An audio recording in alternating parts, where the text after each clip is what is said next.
Hi hi hello ನಮಸ್ಕಾರ ಎಲ್ಲರಿಗೂ nature spirit nine at Kannada tarot card ರೀಡಿಂಗಿಗೆ ವೆಲ್ಕಮ್.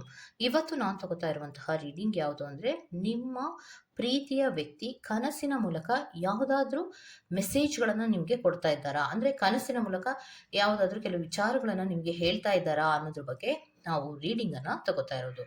ಯಾಕೆ ಅನ್ನೋದಾದರೆ, ಮೇಲಿಂದ ಮೇಲೆ ಒಂದೇ ಕನಸು ಬೀಳ್ತಾ ಇರುತ್ತೆ, ಅಥವಾ ಅವ್ರು ಏನೋ ವಿಚಾರವನ್ನು ಹೇಳ್ತಾ ಇರ್ತಾರೆ, ನಾವೇನು ಅನ್ಕೋತೀವಿ ಅದು ಕನಸು ಅಂತ ಹೇಳಿ ನೆಗ್ಲೆಕ್ಟ್ ಅನ್ನ ಮಾಡ್ತೀವಿ. ಆದರೆ ಪ್ರತಿ ಬಾರಿಯೂ ಒಂದೇ ಕನಸು, ಒಂದೇ ತರಹದ ಕನಸು ಬಿದ್ದಾಗ ಅದರ ಬಗ್ಗೆ ನಾವು ಗಮನಿಸಬೇಕಾಗತ್ತೆ. ಸೊ ಅದೇ ರೀತಿ ಅದೇ ವಿಚಾರಕ್ಕೆ ಸಂಬಂಧಿಸಿದಂತಹ ರೀಡಿಂಗ್ ಅನ್ನ ನಾನು ತಗೋತಾ ಇರೋದು. ನಿಮ್ಮ ಮನಸ್ಸಿನಲ್ಲಿ ಇರುವಂತಹ ಪ್ರೀತಿಯ ವ್ಯಕ್ತಿ ಕನಸಿನ ಮೂಲಕ ಏನಾದರೂ ನಿಮಗೆ ಮೆಸೇಜ್ಗಳನ್ನು ಕೊಡ್ತಾ ಇದ್ದಾರಾ ಅನ್ನೋದ್ರ ಬಗ್ಗೆ ರೀಡಿಂಗ್ ಅನ್ನ ತಗೋತಾ ಇರೋದು. ಇದೆಲ್ಲವೂ ಕೂಡ ಇನ್ ಜನರಲ್ ಆಗಿರುವಂತಹ ರೀಡಿಂಗ್ ಆಗಿರೋದ್ರಿಂದ ನಿಮಗೆ ರೆಸೊನೇಟ್ ಆದರೆ ಮಾತ್ರ ತಗೊಳ್ಳಿ. ಹಾಗೇನೆ ಸ್ಕ್ರೀನ್ ಮೇಲೆ ಕಾಣ್ತಾ ಇರುವಂತಹ ಒಂದು ನಂಬರ್, ಅದು ಪರ್ಸನಲ್ ರೀಡಿಂಗಿನ ನಂಬರ್ ಆಗಿರುತ್ತೆ. ಯಾರಿಗೆಲ್ಲ ಪರ್ಸನಲ್ ರೀಡಿಂಗಿನ ಅವಶ್ಯಕತೆ ಇದೆಯೋ ಅವರೆಲ್ಲರೂ ಕೂಡ ವಾಟ್ಸಪ್ ಮೆಸೇಜನ್ನು ಮಾಡೋದ್ರ ಮೂಲಕ ಪೇ ಮಾಡಿ ನಿಮ್ಮ ರೀಡಿಂಗ್ಸ್ಗಳನ್ನು ನೀವು ತಗೋಬೋದಾಗಿರುತ್ತೆ. ಓಕೆ, ಸೊ ರೀಡಿಂಗ್ಗಳನ್ನು ನೋಡೋದಕ್ಕೆ ಮುಂಚಿತವಾಗಿ ನಾವು ಕಾರ್ಡ್ಸಿನ ಮೂಲಕ ಆಯ್ಕೆಗಳನ್ನು ತಗೊಂಡು ಆ ನಂತರ ರೀಡಿಂಗನ್ನು ನೋಡೋಣ. ಸೊ ಸ್ಪಿರಿಟ್ಸ್ ಫೈಲ್ ನಂಬರ್ 1 ಅವ್ರಿಗೆ ಯಾವ ಕಾರ್ಡನ್ನು ಕೊಡ್ತೀರಾ spirits? Okay, so pile number 2 ಅವರಿಗೆ ಯಾವ ಕಾರ್ಡನ್ನು ಕೊಡ್ತಾರೆ ಅನ್ನೋದನ್ನ ನೋಡೋಣ. ಓಕೆ, ಸೊ ಈ ಎರಡು ಕಾರ್ಡ್ಗಳನ್ನು ಆಯ್ಕೆ ಮಾಡುವಾಗ ಗಮನವಿಟ್ಟು ಆಯ್ಕೆಯನ್ನ ಮಾಡ್ಕೊಳ್ಳಿ. ಓಕೆ, ಸೊ ಮೊದಲನೇ ಕಾರ್ಡ್ ಬಂದಿರುವಂಥದ್ದು with in the next few weeks ಅನ್ನುವಂತಹ ಒಂದು ಕಾರ್ಡ್. ಈ ಇಮೇಜ್ ಅನ್ನು ನೋಡಿ ಆಯ್ಕೆಯನ್ನ ಮಾಡ್ಕೊಳ್ಳಿ. ಇದು ಪಾಯ್ number 1. Next no need to worry ಅನ್ನುವಂತಹ ಕಾರ್ಡು ಬಂದಿದೆ. ಸೊ ಈ ಇಮೇಜ್ ಅನ್ನ ಕರೆಕ್ಟ್ ಆಗಿ ನೋಡಿ ಆಯ್ಕೆಯನ್ನ ಮಾಡ್ಕೊಳ್ಳಿ. ಇದು ಪಾಯ್ ನಂಬರ್ 2. ಇದು ಪಾಯ್ ನಂಬರ್ 1, ಇದು ಪಾಯ್ ನಂಬರ್ 2. ಸೊ ಕನಸಿನ ಮೂಲಕ ನಿಮ್ಮ ಮನಸ್ಸಿನಲ್ಲಿರುವಂತಹ ಪ್ರೀತಿಯ ವ್ಯಕ್ತಿ ಏನಾದರೂ ಹೇಳೋದಕ್ಕೆ ಬಯಸ್ತಾ ಇದ್ದಾರಾ ಅನ್ನೋದ್ರ ಬಗ್ಗೆ ನಾವು ರೀಡಿಂಗ್ ಅನ್ನು ತಗೊಳ್ಳೋಣ. ಓಕೆ, ಯಾರೆಲ್ಲ within the next few weeks ಅನ್ನುವಂತಹ ಮೆಸೇಜ್ ಇರುವ ಕಾರ್ಡನ್ನು ಆಯ್ಕೆ ಮಾಡ್ಕೊಂಡಿದ್ದೀರೋ, ಇದು ಪಾಯ್ ನಂಬರ್ 1 ಆಗಿರುತ್ತೆ. ನಿಮ್ಮ ಕನಸಿನ ಮೂಲಕ ನಿಮ್ಮ ಪರ್ಸನ್ಗಳು ಕೊಡ್ತಾ ಇರುವಂತಹ ಮೆಸೇಜ್ ಏನು, ಯಾವಾಗಲೂ ಕನಸಿನಲ್ಲಿ ಬಂದು ಏನು ಹೇಳ್ತಾರೆ, ಯಾವ ಮೆಸೇಜನ್ನು ಕೊಡೋದಕ್ಕೆ ಇಷ್ಟಪಡ್ತಾ ಇದ್ದಾರೆ ಅನ್ನೋದನ್ನ ನೋಡೋಣ. ಓಕೆ ಓಕೆ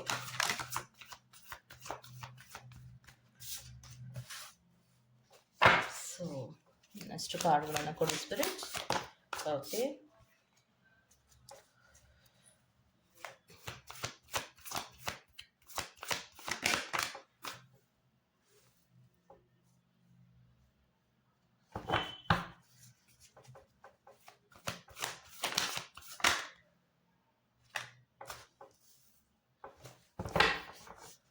ಸೊ ಕನಸಿನ ಮೂಲಕ ನಿಮ್ಮ ಪರ್ಸನ್ಗಳು ಬಂದು ಹೇಳ್ತಾ ಇರುವಂತಹ ಮೆಸೇಜ್ ಏನು ಅಂದರೆ, ಪ್ರಾಮಿಸಿಂಗ್ ಆದಂತಹ ಪ್ರಾಮಿಸ್ ನಾನು ಹೇಳ್ತಾ ಇದ್ದೀನಿ, ನಾನು ನಿನ್ನನ್ನು ಪ್ರೀತಿಸ್ತಾ ಇದ್ದೀನಿ, ನಾನು ಪ್ರೀತಿಯ ಮುಂದುವರಿಕೆಗಳನ್ನು ಮಾಡುವಂತಹ ರೀತಿಯಲ್ಲಿಯೇ ಮೂಮೆಂಟ್ಗಳನ್ನು ತಗೋತಾ ಇದ್ದೀನಿ ಅನ್ನುವಂತಹ ವಿಚಾರವನ್ನು ನಿಮ್ಮ ಕನಸಿನಲ್ಲಿ ಪದೇ ಪದೇ ಬಂದು ಹೇಳ್ತಾರೆ. ಸೊ ಅಂದರೆ ನನ್ನನ್ನು ಬಿಟ್ಟು ಹೋಗಬೇಡ, ಪ್ರಾಮಿಸ್ ಆಗಿಯೂ ನಾನು ನಿನ್ನನ್ನು ಪ್ರೀತಿಸ್ತಾ ಇದ್ದೀನಿ, ನಾನು ಪ್ರೀತಿಯ ಮುಂದುವರಿಕೆಗಳನ್ನು ಖಂಡಿತವಾಗಿಯೂ ಮಾಡ್ತೀನಿ ಅನ್ನುವಂಥದ್ದನ್ನು ಕನಸಿನಲ್ಲಿ ಬಂದು ಹೇಳ್ತಾ ಇರ್ತಾರೆ. ಸೊ ನೆಕ್ಸ್ಟ್ ಕಾರ್ಡಿನಲ್ಲಿ ಏನು ಹೇಳ್ತಾ ಇದ್ದಾರೆ, so reliable love and established, ಅಂದರೆ ಪ್ರೀತಿಯನ್ನು ಉಳಿಸ್ಕೊಳ್ಳೋ ಕಡೆಗೆ, ಬೆಳೆಸ್ಕೊಳ್ಳೋ ಕಡೆಗೆ ಹೆಚ್ಚು ಗಮನವನ್ನು ನಾನು ಕೊಡ್ತೀನಿ ಅನ್ನುವಂತಹ ರೀತಿಯಲ್ಲಿ ನಿಮ್ಮ ಕನಸಿನಲ್ಲಿ ನಿಮ್ಮ ಪ್ರೀತಿಯ ವ್ಯಕ್ತಿ ಹೇಳ್ತಾ ಇರುವಂತಹ ಸಾಧ್ಯತೆಗಳು ಇರುತ್ತೆ. ಆದರೆ ಕೆಲವೊಮ್ಮೆ ಕನಸಿನಲ್ಲಿ ಏನಾಗುತ್ತೆ ಬಂದಾಗ ಆ ಎಂಟಿನೆಸ್ಸನ್ನು ಕೂಡ ರೆಪ್ರೆಸೆಂಟ್ ಮಾಡುತ್ತೆ. ಕೆಲವೊಮ್ಮೆ ಕನಸಿನಲ್ಲಿ ಅವರು ಪ್ರೀತಿಸ್ತಾ ಇದ್ದೀನಿ ಅಂತ ಹೇಳ್ತಾರೆ, ಮತ್ತೆ ಕೆಲವೊಮ್ಮೆ ಕನಸಿನಲ್ಲಿ ಅವರು ನಮ್ಮಿಬ್ಬರಿಗೂ ಕೂಡ ಪ್ರೀತಿಯೇ ಇಲ್ವೇನೋ ಅನ್ನುವಂತಹ ರೀತಿಯಲ್ಲಿ ವರ್ತಿಸ್ತಾ ಇರ್ತಾರೆ. ಮತ್ತು ನಮ್ಮಿಬ್ಬರ ಆಲೋಚನೆಗಳು ಕೂಡ ಬೇರೆ ಬೇರೆ ಅನ್ನುವಂತಹ ರೀತಿಯಲ್ಲಿಯೇ ಇರ್ತಾರೆ. ನಾನು ಅವರನ್ನು ವೇಟ್ ಮಾಡ್ತಾ ಇರ್ತೀನಿ, ಆದರೆ ನನ್ನ ಪರ್ಸನ್ ಮಾತ್ರ ನನಗೆ ವಿರುದ್ಧವಾಗಿಯೇ ಹೋಗ್ತಾ ಇರುವಂತಹ ರೀತಿಯಲ್ಲಿ ಕನಸುಗಳು ಬೀಳುತ್ತೆ, ನನ್ನನ್ನು ಬಿಟ್ಟೋಗುವಂತಹ ರೀತಿಯಲ್ಲಿ ಕೆಲವೊಮ್ಮೆ ಕನಸುಗಳು ಬೀಳುತ್ತೆ ಅನ್ನೋದನ್ನ ಹೇಳ್ತಾ ಇದ್ದಾರೆ.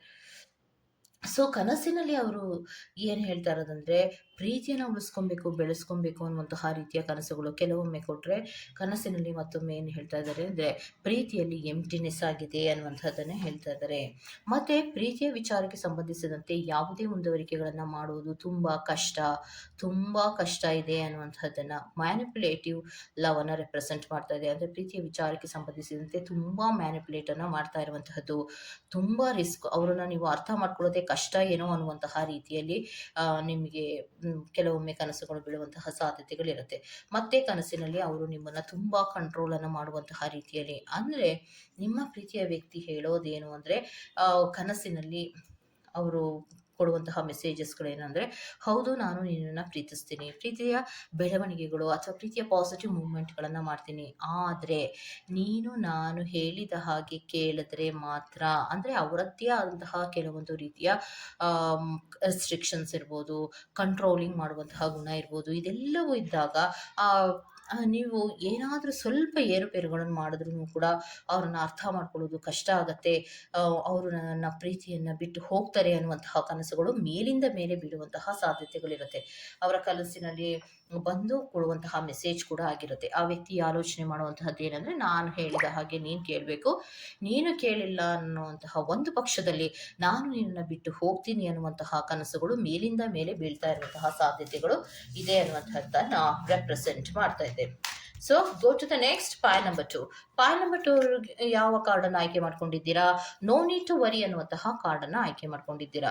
ನಿಮ್ಮ ಪ್ರೀತಿಯ ವ್ಯಕ್ತಿ ಕನಸಿನ ಮೂಲಕ ಬಂದು ಕೊಡ್ತಾ ಇರುವಂತಹ ಮೆಸೇಜ್ ಏನು ಅನ್ನೋದನ್ನ ನೋಡ್ಬೇಡ. Okay, so spirits pile number 2 ಅವರ ಡೀಟೇಲ್ಸ್ ಅನ್ನ ಕೊಡಿ spirits. I request you spirits.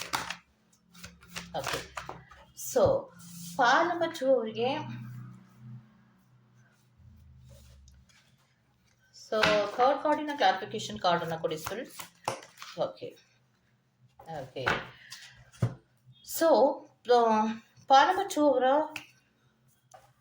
ಅವರ ರೀಡಿಂಗ್ಸ್ಗಳನ್ನು ನೋಡಿದಾಗ ನಿಮ್ಮ ಕನಸಿನ ಮೂಲಕ ಬಂದು ಅವ್ರು ಏನು ಹೇಳ್ತಾ ಇರೋದಂದರೆ, ನಾನು ನಿನಗೆ ತುಂಬ ಅಡ್ಜಸ್ಟಬಲ್ ಆಗಿ ಹೋಗ್ತೀನಿ, ನಾನು ನಿನ್ನನ್ನು ತುಂಬ ಅರ್ಥ ಮಾಡ್ಕೊಂಡಿದ್ದೀನಿ, ಎಷ್ಟೇ ನಮ್ಮಿಬ್ಬರ ಮಧ್ಯೆ ಅಥವಾ ನಮ್ಮಿಬ್ಬರ ಪ್ರೀತಿಯ ಮಧ್ಯೆ ಚಾಲೆಂಜಸ್ಗಳು ಬಂದ್ರೂ ಅದೆಲ್ಲವನ್ನು ನಾನು ಫೇಸ್ ಮಾಡೋದಕ್ಕೆ ರೆಡಿ ಇದ್ದೀನಿ, ಆದರೆ ನೀನು ಮಾತ್ರ ನನಗೆ ಬೇಕು ಅನ್ನುವಂತಹ ರೀತಿಯಲ್ಲಿ ಅವರಿಗೆ ಟೈಮ್ ಕೊಡುವಂತಹ ವಿಚಾರದಲ್ಲಿರಬಹುದು, ನೀವು ಕೇರಿಂಗ್ ಮಾಡುವಂತಹ ವಿಚಾರದಲ್ಲಿರಬಹುದು, ಫೀಲಿಂಗ್ಗಳ ಶೇರಿಂಗ್ ಮಾಡ್ಕೋಬೇಕು ಅಂದಾಗಲೋ ಅಥವಾ ಅವರು ನೀವು ಅವರಿಗೆ ಟೈಮ್ ಕೊಡುವಂತಹ ವಿಚಾರದಲ್ಲೇ ಇರಬಹುದು, ತುಂಬ ಅವರು ಪೊಸೆಸಿವ್ನೆಸ್ಸಿನಲ್ಲಿ ಇರ್ತಾರೆ. ಸೊ ಯಾವಾಗ ಪೊಸೆಸಿವ್ನೆಸ್ಸಿನಲ್ಲಿ ಇರ್ತಾರೋ ಅವರು ಹೇಳೋದೇನೆಂದರೆ, ನನಗೋಸ್ಕರ, ನನ್ನ ಪ್ರೀತಿಗೋಸ್ಕರ ನೀನಿದೆಯಾ ಅಂದಮೇಲೆ ನೀನು ಹೆಚ್ಚು ಟೈಮನ್ನು ನನಗೆ ಕೊಡಬೇಕು ಅಂತ. ಯಾವಾಗ ನೀವು ಟೈಮನ್ನು ಕೊಡೋದಿಲ್ವೋ ಅಥವಾ ಅವರ ಕೆಲವು ಯೋಚನೆಗಳಿಗೆ ತಕ್ಕ ಹಾಗೆ ನೀವು ಇರೋದಿಲ್ವೋ, ಆಗ ಅವರು ತುಂಬ ಜಗಳ ಆಡುವಂತಹ ಸಾಧ್ಯತೆಗಳಿರುತ್ತೆ, ಬೇಜಾರನ್ನು ಮಾಡ್ಕೋತಾರೆ, ಮಿಸ್ಅಂಡರ್ಸ್ಟ್ಯಾಂಡಿಂಗನ್ನು ಮಾಡ್ಕೊಡುವಂತಹದ್ದು ಹೆಚ್ಚಾಗಿರುತ್ತೆ. ಸ್ವಲ್ಪವೂ ಕೂಡ ಫ್ರೀಡಮನ್ನೇ ಕೊಡೋದ ಹಾಗೆ, ಹೀಗೆ ಇರಬೇಕು, ಹಾಗೆ ಇರಬೇಕು, ನನ್ನ ಮಾತೆ ಕೇಳಬೇಕು, ನಾನು ಹೇಳಿದ ಹಾಗೆ ನಡ್ಕೋಬೇಕು, ನನಗೆ ಟೈಮ್ ಕೊಡಬೇಕು, ಈ ತರಹದ ಹಲವಾರು ವಿಚಾರಗಳು ಅವರು ಹೇಳ್ತಾನೆ ಇರ್ತಾರೆ.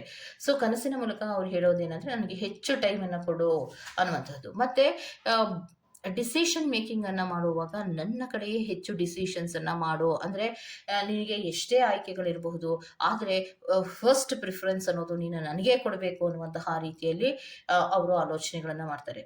ನೀನು ಯಾವಾಗ ನನ್ನನ್ನು ನೆಗ್ಲೆಕ್ಟ್ ಮಾಡ್ತೀಯೋ ಆಗ ನಾನು ಹಲವಾರು ವಿಚಾರಗಳಲ್ಲಿ ನಾನು ಚೇಂಜಸ್ಸನ್ನು ಆಗ್ತೀನಿ, ನೀನು ಯಾವಾಗ ನನ್ನ ಕಡೆಗೆ ಗಮನವನ್ನು ಕೊಡ್ತೀಯೋ, ನನ್ನ ಫೀಲಿಂಗ್ಸ್ಗಳ ಕಡೆಗೆ ಹೆಚ್ಚು ಕಾಳಜಿಯನ್ನು ವಹಿಸ್ತೀಯೋ, ಆಗ ಎಕ್ಸೈಟಿಂಗ್ ಆದಂತಹ ಪ್ರೀತಿ ಖಂಡಿತವಾಗಿಯೂ ನಮ್ಮಿಬ್ಬರ ಮಧ್ಯೆ ಇರುತ್ತೆ ಅನ್ನೋದನ್ನ ನಾವು ಪದೇ ಪದೇ ಹೇಳ್ತಾರೆ. ಅಂದರೆ ನನಗೋಸ್ಕರ ನೀನಿದೆಯಾ ಅಂದಮೇಲೆ ನನಗೆ ಹೆಚ್ಚು ಟೈಮನ್ನು ಕೊಡಬೇಕು, ನನ್ನ ಕಮ್ಯುನಿಕೇಷನ್ಸ್ಗಳ ಕಡೆಗೆ ಹೆಚ್ಚು ಗಮನವನ್ನು ಕೊಡಬೇಕು, ನನ್ನನ್ನೇ ಹೆಚ್ಚು ಗಮನಿಸಬೇಕು ಅಂದಾಗ ಕೆಲವೊಮ್ಮೆ ನಿಮಗೆ ಫ್ರೀಡಮ್ ಕಳ್ಕೊಂಡಾಗೆ ಆಗುತ್ತೆ. ಅದು ಉಸಿರು ಕಟ್ಟಿಸುವಂತಹ ರೀತಿಯಲ್ಲಿ ಆದಾಗ ನೀವೇನಾದ್ರು ವಿರುದ್ಧವಾಗಿ ವರ್ತಿಸಿದ್ರೆ ಆವಾಗ ಅವ್ರೇನು ಹೇಳೋದಂದ್ರೆ, ನನ್ನ ಬಗ್ಗೆ ನಿನಗೆ ಕಾಳಜಿ ಇಲ್ಲ, ನನ್ನನ್ನು ನೀನು ಗಮನಿಸೋದಿಲ್ಲ ಅಂತ ಹೇಳ್ತಾರೆ.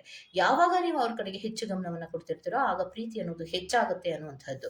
ಸೊ ನಾನು ಪ್ರೀತಿಯಲ್ಲಿ ಯಾವುದೇ ರೀತಿಯ ಮೋಸವನ್ನ ಮಾಡೋದಿಲ್ಲ, ಆದರೆ ನೀನು ಪ್ರೀತಿಯನ್ನು ತೋರಿಸುವಂತಹ ರೀತಿಯಲ್ಲಿ ವ್ಯತ್ಯಾಸ ಆದಾಗ ಮಾತ್ರ ನಾನು ಚೇಂಜ್ ಆಗ್ತೀನಿ ಹೊರತು ಅದನ್ನು ಬಿಟ್ಟರೆ ನಾನು ನಿನಗೆ ಯಾವುದೇ ರೀತಿಯ ಮೋಸವನ್ನು ಮಾಡೋದಿಲ್ಲ ಅನ್ನುವಂತಹ ವಿಚಾರವನ್ನು ಕನಸಿನ ಮೂಲಕ ಪದೇ ಪದೇ ಹೇಳ್ತಾ ಇರುವಂತಹ ಸಾಧ್ಯತೆಗಳಿದೆ ಅನ್ನುವಂತಹದ್ದನ್ನು ರೆಪ್ರೆಸೆಂಟ್ ಮಾಡ್ತಾ ಇದೆ. ಇದಿಷ್ಟು ಪಾಣಿಮಚ್ಚು ಅವರ ರೀಡಿಂಗ್ ಆಗಿರುತ್ತೆ. ಈ ತರಹದ ರೀಡಿಂಗ್ ನಿಮ್ಗೆ ಇಷ್ಟ ಆಗಿರೋ ದಯವಿಟ್ಟು ಸಬ್ಸ್ಕ್ರೈಬ್ ಮಾಡಿ, ಪಕ್ಕದಲ್ಲೇ ಇರುವಂತಹ ಬೆಲ್ ಐಕಾನ್ ಅನ್ನು ಪ್ರೆಸ್ ಮಾಡಿ.